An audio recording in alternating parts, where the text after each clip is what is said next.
That's right. Today, they're kicking off a new exhibit celebrating his most wide-reaching social reform. It's the 75th birthday of Social Security, and it's not just a new deal, it's a pretty big deal. Happy birthday, Social Security.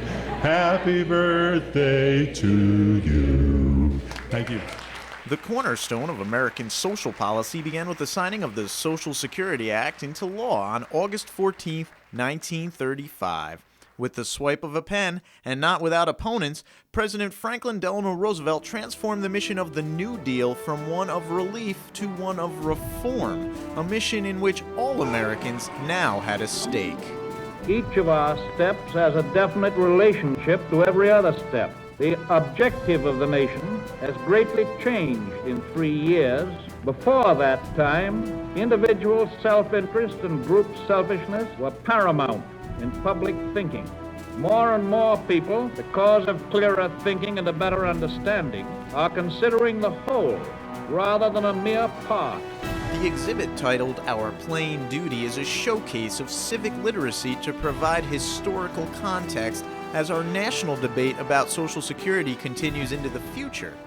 You had so many people in deep depression, unemployed, suffering deeply in the context of the Great Depression, and how that changed, how that altered the set of circumstances, how that began to improve things for people, and how it makes such a big difference in the lives of older Americans today.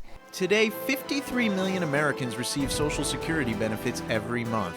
And although it was a policy forged in the dust of the Great Depression, Social Security remains every bit as relevant to the baby boomers of today. Social Security keeps over 90% of older Americans out of poverty, and it is the major source of income for most retirees.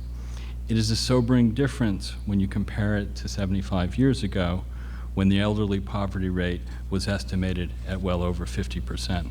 The grandson of FDR himself said that Social Security is rooted in the two words that comprise its name. Social Security is a social insurance program for American families. It is a societal contract rooted in our belief that we have obligations to each other. We are committed to protecting our fellow Americans from the economic ravages of old age, disability, and death. These obligations extend across time. One generation supports the next generation, which supports the next generation, and so on.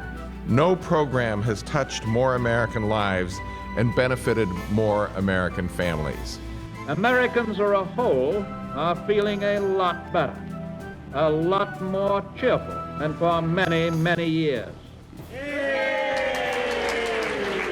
When you first walk into the room and there's a display about how things were before the Social Security Administration, and the scroll that goes all the way across the ceiling where people were writing to the president saying, you know, we need help, and the photographs of all the people on the wall, you know, you look at them, you know that they're good people, but they look hungry, they look down and out, but for Social Security Administration and the Social Security benefits, they're not living, they're not going to make it.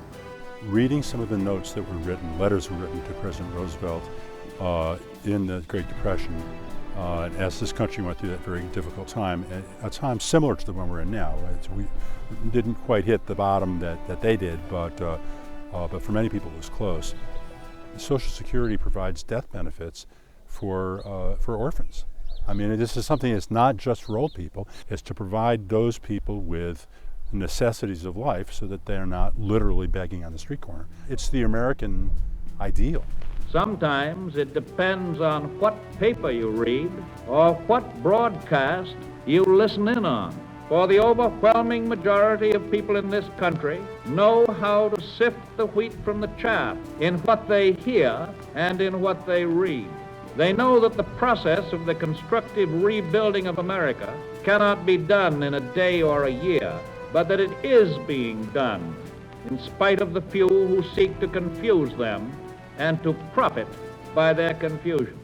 We've been reminded of this recently during the economic downturn, this economic recession that we are experiencing. We can only imagine what would have occurred by now if that attempt back in 2005 to privatize Social Security had been successful. This duty of seeing the country in a long-range perspective is one which in a very special manner attaches to this office to which you have chosen me.